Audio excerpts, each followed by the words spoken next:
នេះគឺជា Honda Wave 110cc ដែលវាមានការផ្លាស់ប្ដូរចុងក្រោយបង្អស់ចាប់តាំងពីឆ្នាំ2022មក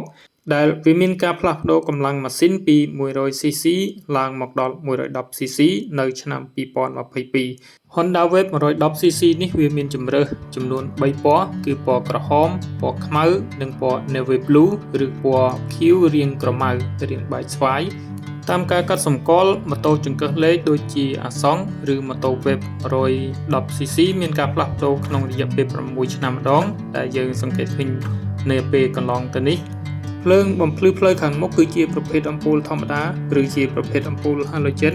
ដែលវាផ្ដល់ការបំភ្លឺផ្លូវរាងច្បាស់គួរសម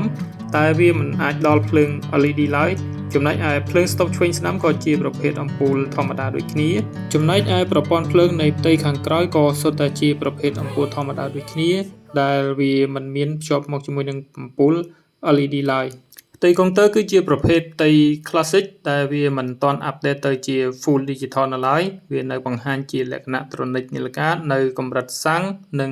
កម្រិតកុងទ័រល្បឿនដូចជាត្រូនិកនីលកាដូចគ្នាចំណែកឯប្រព័ន្ធសោគឺជាប្រភេទសោ2ជាន់ដែលវាអាចឡុកចាក់កបានមួយតង់ហើយនិងចាក់នៅខាងក្រៅនឹងបានមួយតង់ទៀតរង្វង់កង់មុខក្រោយគឺរង្វង់17ដែលវាប្រើប្រព័ន្ធហ្វ្រាំងបែប drum brake ឬក៏ជាប្រភេទហ្វ្រាំងស្បែកទាំងមុខទាំងក្រោយម៉ាស៊ីន Honda Wave 110cc គឺជាប្រភេទម៉ាស៊ីនកម្លាំង 110cc ស៊ីសាំងដោយប្រព័ន្ធ Benz ដែលវាមានលក្ខណៈស៊ីសាំងគួរសមការបញ្ចូលលេខដូចទៅនឹងម៉ូតូចង្កឹះលេខទូទៅដែលវាមានការបញ្ចូលលេខទៅមុខចំនួន4ចង្វាក់5ចង្វាក់រួមទាំងការដោះលេខ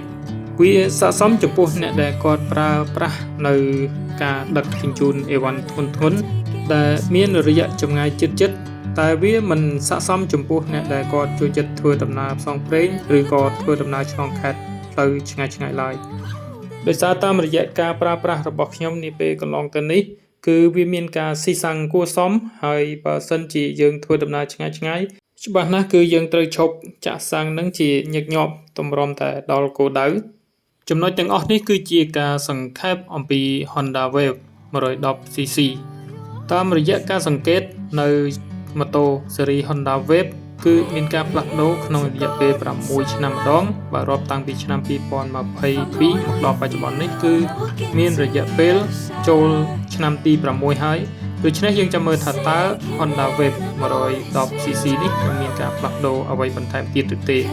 ចំណុចដែលខ្ញុំមើលឃើញគួរតែមានការផ្លាស់ប្ដូរគឺប្រព័ន្ធភ្លើងមុខគួរតែផ្លាស់ប្ដូរមកប្រើជាប្រភេទអំពូល Full LED នៅផ្ទៃខាងមុខមាន Daytime Running Light ចំណែកឯប្រព័ន្ធភ្លើងក្រោយក៏ដូចគ្នាដែរគួរតែផ្លាស់ប្ដូរមកប្រើនៅប្រព័ន្ធភ្លើងបែប Full LED ដូចគ្នា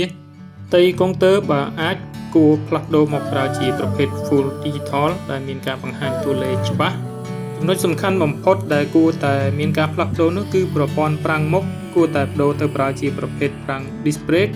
ឬក៏ ABS នៅផ្ទៃខាងមុខចំណែកឯផ្ទៃប្រាំងខាងក្រោយរក្សាប្រាំង drum brake ឬក៏ប្រាំងស្បែកដដែលក៏មិនជាបញ្ហាធំដែរចំណែកឯតម្លៃវិញគឺនៅស្រុកយើងជារឿងធម្មតាទេដែលមានការដាក់លក់ក្នុងតម្លៃដែលខ្ពស់ជាងប្រទេសដទៃទៀតដល់ទៅជិតពាក់កណ្ដាលយ៉ាងណានេះវាជារឿងធម្មតាទៅហើយតែបើសិនជាអាចគួរតែដំឡើងកម្លាំងម៉ាស៊ីនទៅជាកម្លាំង 125cc ហើយរក្សានៅតម្លៃដែលត្រឹមដូចជានឹងស៊េរីមុនដូចដើមពិតជាល្អប្រសើរទាំងនេះគឺជាការលើកឡើងនៅការយល់ឃើញរបស់ខ្ញុំដែលជាអ្នកស្រឡាញ់ម៉ូតូហើយការផ្លាស់ប្ដូររបស់ក្រុមហ៊ុននិងផ្លាស់ប្ដូរអ្វីខ្លះនៅឆ្នាំខាងមុខយើងរងចាំមើលទាំងអស់គ្នាអរគុណវីដេអូនេះមានត្រឹមប៉ុណ្ណេះហើយកុំភ្លេចជួយចុច Subscribe ចុចសញ្ញាកណ្ដឹងដើម្បីទទួលបាននូវវីដេអូផ្សេងទៀតអរគុណជួបគ្នានៅវីដេអូ